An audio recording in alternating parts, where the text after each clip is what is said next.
Saat ini kondisi PJ Bupati Aceh Timur, Mahyudin, masih dalam perawatan pihak Rumah Sakit Zainal Abidin. Mahyudin sudah melalui operasi bedah ortopedi dan traumatologi.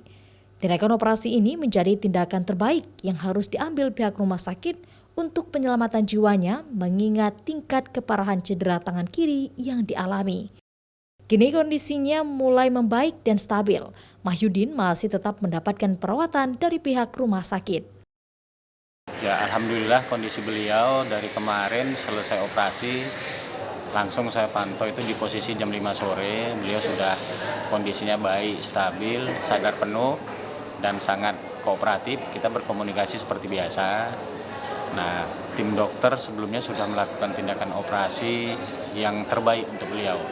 Dilakukan oleh dokter spesialis bedah ortopedi dan traumatologi. Dan operasi yang dilakukan ini sesuai dengan kondisi tingkat keparahan cedera dari bagian tubuh Pak PJ Bupati, yang dalam hal ini yang kita lihat itu adalah di tangan bagian kiri yang mengalami cedera lumayan berat. Seperti diketahui, PJ Bupati Aceh Timur mengalami kecelakaan hebat di Kampung Balai Ulim, Kecamatan Ulim Pidijaya, Rabu kemarin. Kendaraan yang ditumpanginya bersama supir dan ajudan itu menabrak truk yang berhenti. Mahyudin dirujuk ke RSUZA untuk menjalani perawatan bedah ortopedi dan traumatologi. Mustajab, Kompas TV, Banda Aceh.